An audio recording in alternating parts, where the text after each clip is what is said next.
PMA.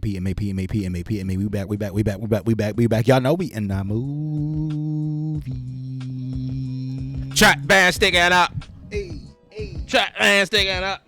Hey. M. Night Shyamalan. Philly brethren. Easy, baby. Only other motherfucker that put himself in all his movies other than Stan Lee. I mean, if you're making a movie, why wouldn't you put yourself in it? I have a big ass role too. You know what I'm saying? It's the most arrogant thing to do. Only thing I ain't like when he was standing in the goddamn in a Jeep in signs talking about something. Sorry, Pastor. I locked him in a thing. I didn't see your wife while she's in half in this goddamn tree. M. Night Shyamalan. Today we're reviewing Trap. We're going to talk about the top 10 M. Night Shyamalan movies of all time.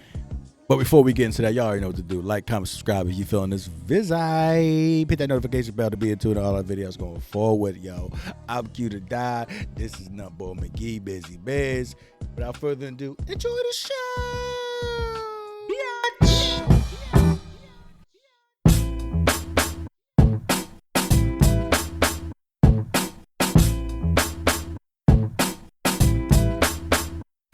From the 215 to 302, we kick some facts and talk the news. We keeping it real while acting a fool. So pardon my arrogance and let me holla at you. PMA, we are back, baby. Y'all know what it is, man. We reviewing Trap, getting into a little situation, but y'all already know. A certain somebody who shall remain nameless, but they ain't gonna remain nameless because they over here doing some bad shit. Always got a problem. They got a problem in every goddamn film they ever got. I don't know what the deal is, bro. You gonna talk to? When we walked in the studio today, I said, Q, we gonna bring back What If Wally today. I'm just curious. I want to ask the audience. I want to ask Q, what would you do if this happened to you? Let's start by throwing up this image. Yeah, the orange seat, that's the one seat that was purchased for this particular movie, Trap, a 12:10 showing on this particular afternoon. I don't know if you've seen, but the timestamp was around about 1-something in the afternoon when that was taken, just probably to confirm that there was only one seat purchased in the movie. I thought it was 12:10. 12:10 was the movie the time the movie started. How the hell you took it at 1:44? Because I had to make sure that nobody else bought a ticket. Bruh. But after the movie? No, the movie was still on. It was 1:11 when I took the picture. It was middle of the movie. Oh! Yeah, middle of the movie. I stopped watching the movie to double check the Fandango app to make sure I'm not fucking tripping. Did anybody else buy a seat in this bitch? Oh shit. Here we go Maybe. again. But my seat wasn't messed up. Oh no!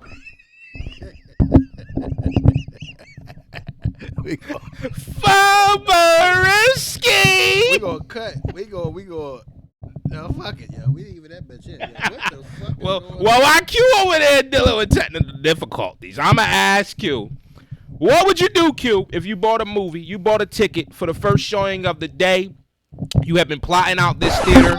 Bruh. You have been plotting out this particular showing for the last 24 hours. You checked it the night before you went to bed. You checked it when you woke up in the morning. You was like, yeah, I'm going to go to this joint. I'm at a theater myself. It's a three rows, about 30, 40 seats. I got to shit to myself. I'm going to take the middle back row. Got the whole space. I can stretch out, do what I want, right?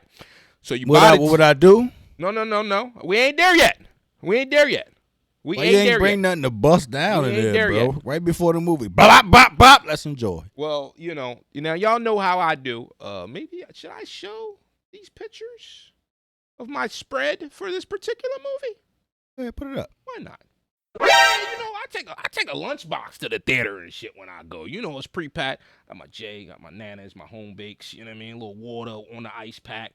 Keep the dark chocolate, thin Reese cups frozen, ready, you know what I mean? A couple Nolas, you know what I'm saying? You get a small kernel when you walk into John. Yes. Obviously, stuff the cargoes heavy, wild, crazy. Miss. What happened? Talked about this. What happened? We talked about this. Stop doing crime, yo. It's not a crime. I gotta eat. I gotta eat. I'm thinking you talk about some shit like the monster sticks they got in there. All that shit that they got there. I thought you that talking shit about not healthy, bro. It's not good. They use all kinds of preservatives and shit, bro. What the fuck you think is a Reese? What? It's dark chocolate. Bruh. It's good for you. First of all, no, it ain't. First of all, Back to the movie review. they go there eating a banana slow. So, you know. Whores, nigga. See, I don't know what the fuck he's on. I don't know what this guy is on. Nigga walked there. Nigga was like this. You see? All right, so what would you do, right? You buy the ticket.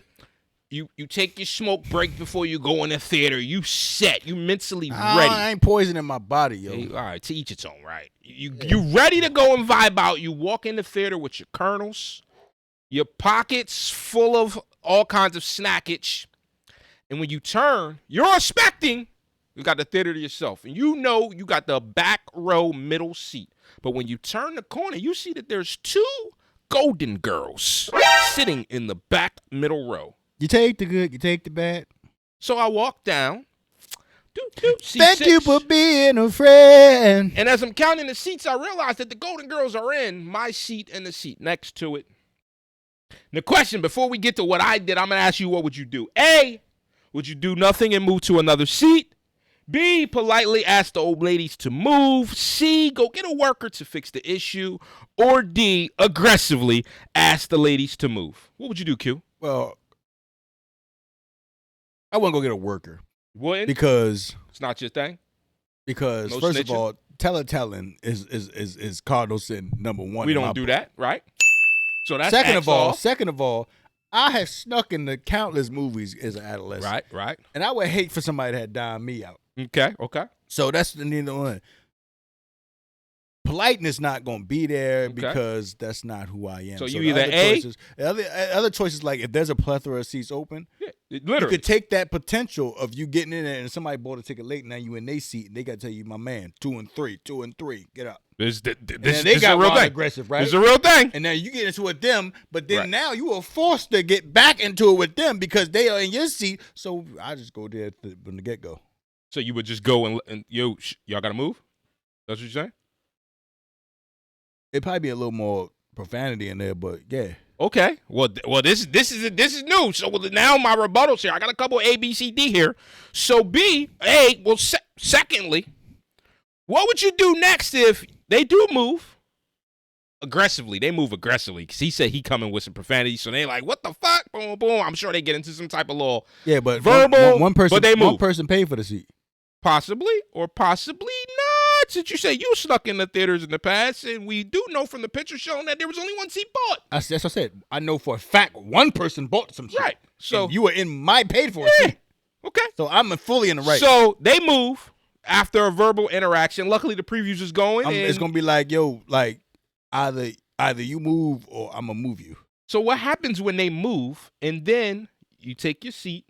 They take their new seats like, that are fake. They stolen. They Brody, whatever. They like nagger. Bruh. And throughout the movie, the Golden Girls proceed to have intricate conversations loudly. Because older folk, they can't hear quiet and they can't realize the levels of the octaves. So they're loudly talking throughout the movie to each other about the movie. One and two, wild hyena-ish like laughing. Like that's the laughs, speakerphone conversations via voicemail. I gotta pee, all kinds of stuff like that. What would you do? Would you A, take the L, you played yourself, do nothing to deal with the interruptions? B, politely ask them to quiet down? C, go get a worker to fix the issue? Or D, log the fuck in? Okay, so you just gonna log it back in? Oh, just a quick, shut the fuck up. But then they continue on throughout the movie, the whole movie, all hour and 45 minutes of a M. Night Shyamalan movie called Trap. They continue to talk after you told them to shut up. Why do you have these issues? I know, right? I asked myself the shit in the middle of the movie. I don't have these issues, bro. Why the fuck I keep having these issues, bro? Fuck this shit, man. Let's get into the fucking film. First of all, let me open in my opening statement. I ain't do nothing, by the way, yo. I ain't do nothing. I took the L. Opening statement. And watch the movie. I get a kind of enjoyment when I see someone act so good where I got to question, are you really crazy? So it's like, I've been recently watching American Psycho again, right? Okay. Christian Bale had me fooled. Yeah, he was good. Because he was good. The rambling, the fucking the awkwardness, the smiling. No one ultimately remember the shake, and then we 2 was seconds later, just watching it like 2 seconds later, 3 weeks ago. Jared Leto's dead 30 minutes into the movie. I love the way in that movie and this one, the parallels of the lying, the right, like it's just natural. Like you could tell a lie so easily and so quickly. But the dope thing about it is like when you see like in other M. Night movies like Split, when you see you see what he does, I feel like that was one of the best acting performances I've ever seen, because not only did he have to act like himself, he had to act like multiple people, bro, by himself. Right. And it was even worse in Glass because he had way more characters to portray. I agree. So it was like, Split. That's some dope ass shit. We're going to get into our top 10 movies later. Split is definitely up there. But to tell the story of a psychopath from the perspective of a psychopath, is fly as fuck to me. So it's like, especially like when the opening montage of Christian Bale talking about what he do to keep himself together and shit, like, I do a chemical peel and this, that, and third. It's like the schedule of a psychopath. Like even when you see it in this movie, I had this nigga folding his shit all nice and neat, and his napkins and stuff. Like that's like prime. Like I was hit. Like I was in the joint. Like okay. Oh, that nigga, I didn't know what the hell was. I didn't want to watch no trailers or nothing. I'm just gonna see it. Same. I'm like, oh no, that nigga's a killer. Like I'm sitting there like, oh no, he the killer, bro. Because oh no, look at this. Right. And then when that joint started playing up, and then the whole, because it started off like a lot of M. Night Shyamalan started off. It's a bunch of setup. You don't know what's going on. It's all that's his thing. You don't know what's going on. You're like, what the hell is going on? Boom, boom. But once you get there and you start getting it, tag me in. My overall thought, because I don't think I got a lot to say on this flick. And I said this in the group chat recently about another movie that I just watched called Civil War. I may have seen it. We may talk about it at some point. I thought it's a great concept, an amazing concept with this movie, M. Night. But I do feel this is one of his weaker put-ons. I felt like it felt cheesy, too cheesy at times.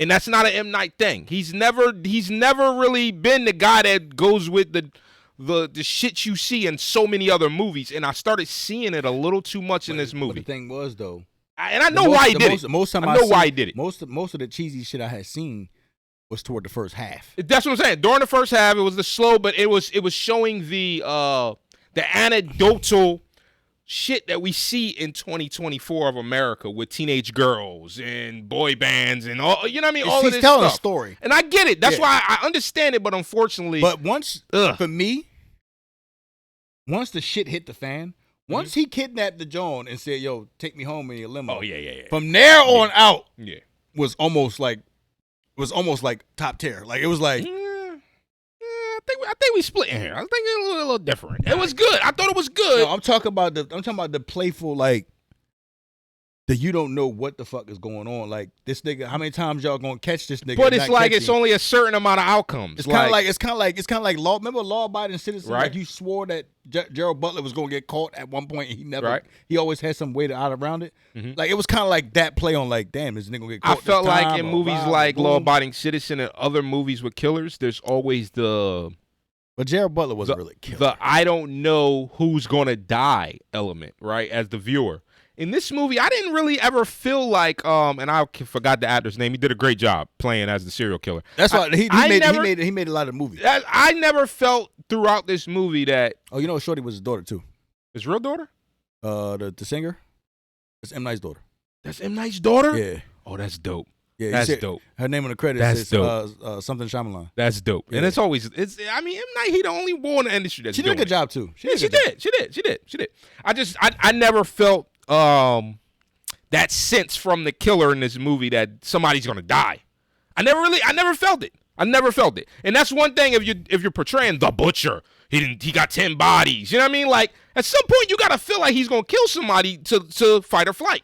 I never got that feel. But he's already killed people. Yeah, but the thing was, it was like a a constant battle of who's going to suppress, like either this fucking Meryl Streep looking bitch or fucking goddamn or him or the boy that. Why does a bunch of niggas look like the dude from ATL, bro? There was another guy in here like from ATL. Oh, you talking about the boy, the worker boy that gave up the password and shit?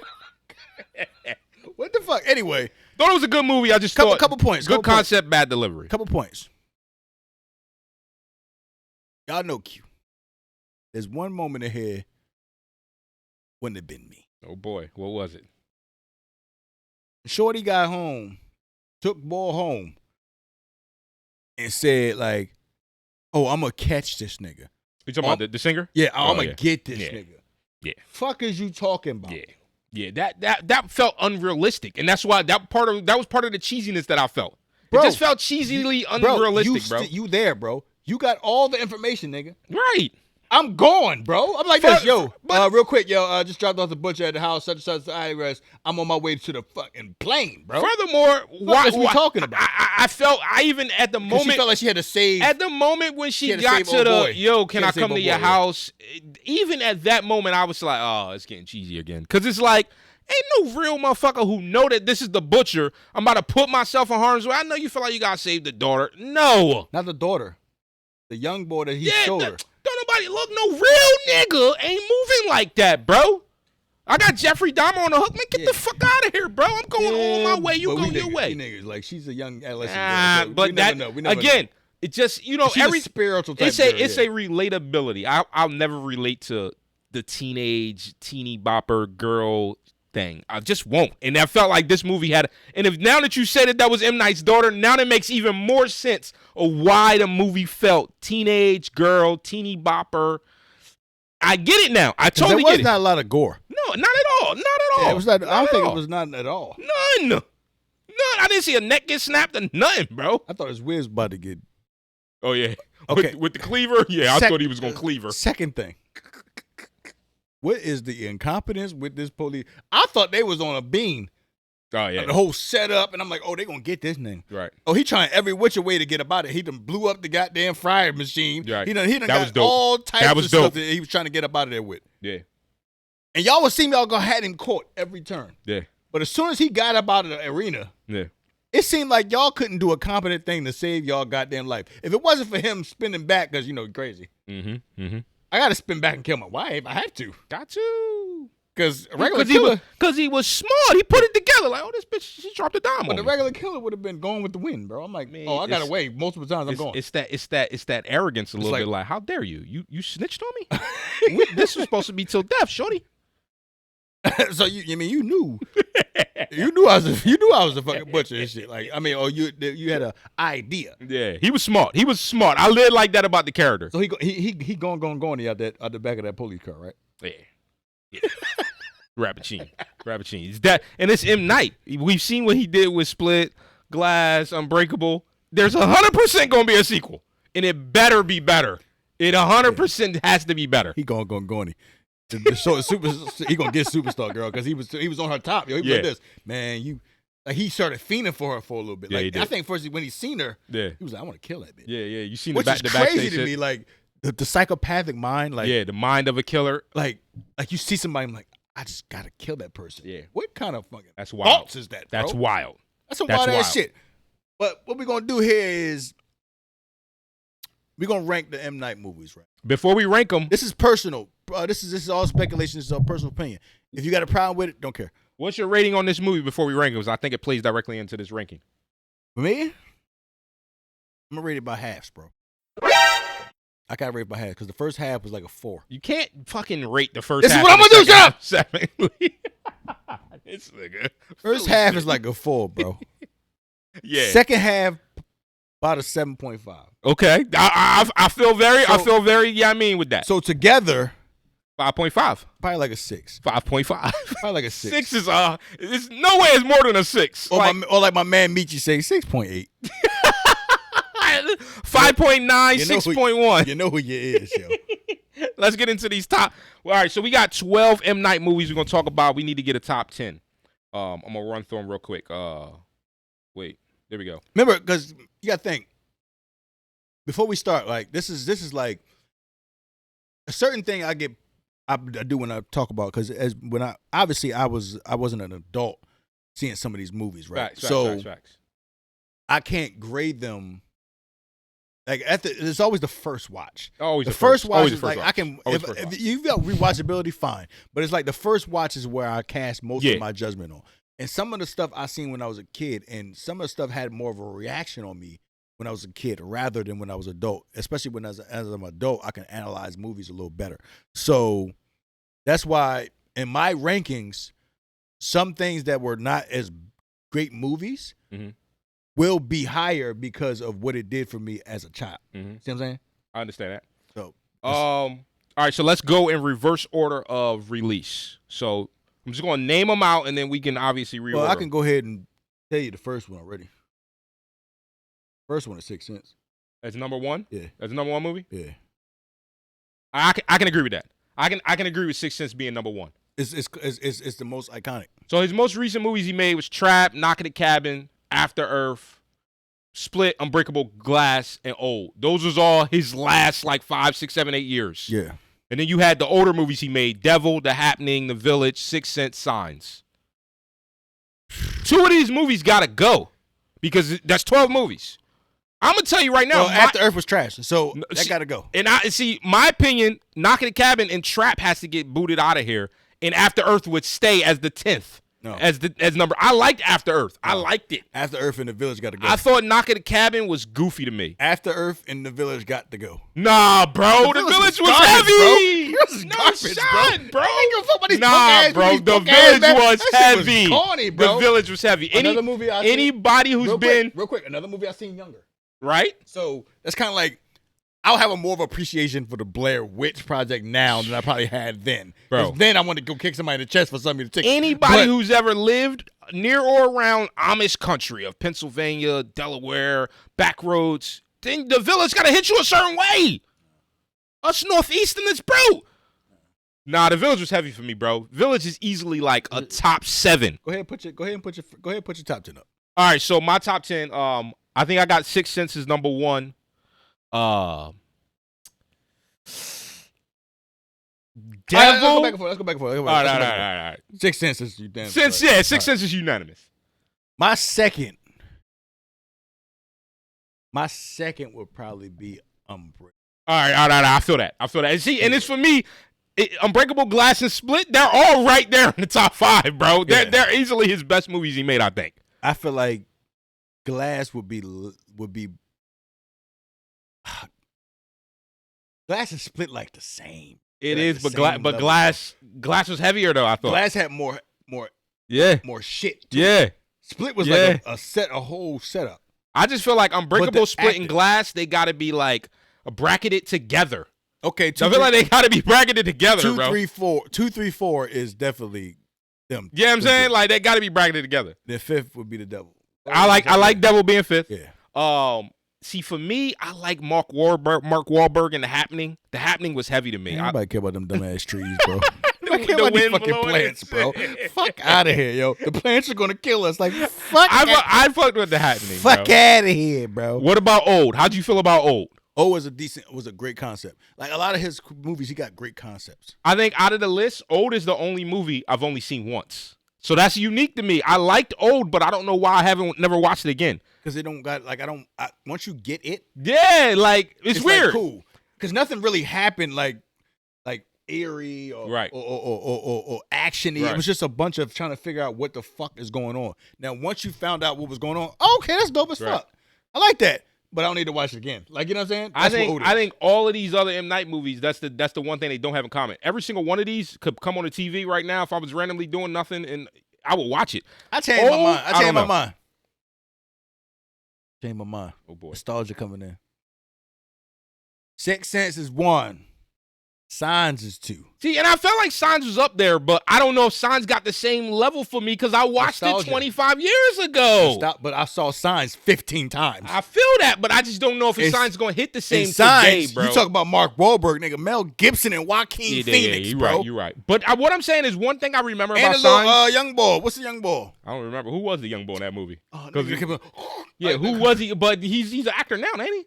I can't think. I was about to say Joel Osteen. Joel Osteen was 6th Sense. I don't know. I don't know. Joel Osteen was Sixth Sense. Like, I can't remember. But Signs is 2. My thing with Signs is. Okay, let me go ahead straight off. Shut up. Oh my God, this fucking guy. Sixth Sense, Signs, Unbreakable Split Glass, Unbreakable Glass Split. Okay. That's 5, right? That's 5. We got Devil. Okay. We got Old. Okay. We got The Happening. Okay. The Village. We got Trap. Oh no, Trap is not going in here for me. We got Not fucking. We got Trap and then we got Knock at Cabin. No, bro. See, and that's different. That's different. 10. I think I like Signs. Nah, actually, hold on. Let me just say this about Signs. I'm curious. We're gonna revisit this on a future episode. I'm gonna rewatch Signs soon.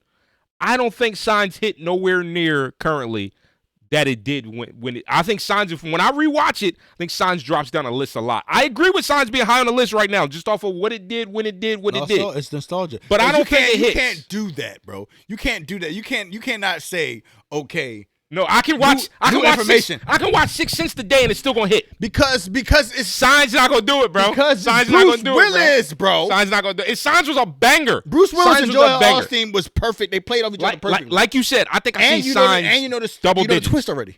Yeah, you know the twist of Sixth Sense already. But still, the acting was still the acting, bro. I don't think Signs is gonna hit, bro. Acting Signs dropping, it's bro. Still the acting, bro. Signs is bottom 3 for me.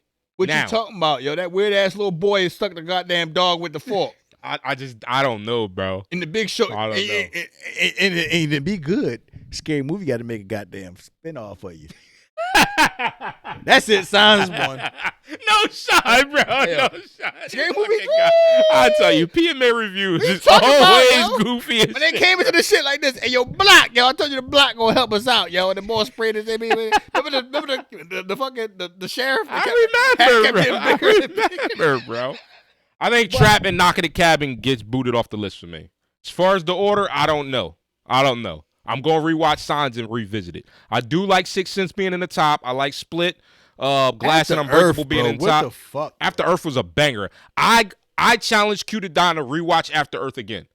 Now that he's older, rewatch it again and see if it hit differently. I'm going to rewatch Signs. I know what After Earth is. I know it's a banger to me. I want to rewatch Signs and see if that still hit different. We can come back and talk about our Philly brethren on another instance. But for Trap, Village? Trap was a 5.5. The Village was a 0.10, bro. Wow, bro. The Village is still hit. I watch The Village today and it still be a banger. Yeah, I'll be like this. What's this nut shit, yo? Bro, in all of M. Night's movies, and he did it here in Trap, he does an amazing thing of external noise. Noise happening that you can't tell what it is. It's usually behind a door, another side of a room, and it gets louder and louder. He did a great job in Trap. They was at the door, and you couldn't tell what the noise was going on. He did it in Signs. He did it in The Village a lot, and it intensified. That's what intensifying Signs' eeriness. I get it. I understand that. You cannot watch it as a grown-ass man now and be like this. No, that's like watching it now as an adult. It don't hit the same. And I think that's the reason why Trap didn't hit for me no more. M. Night, I hope you ain't losing it. You better not be fucking losing it. That's all I got to say. PMA out. Bitch.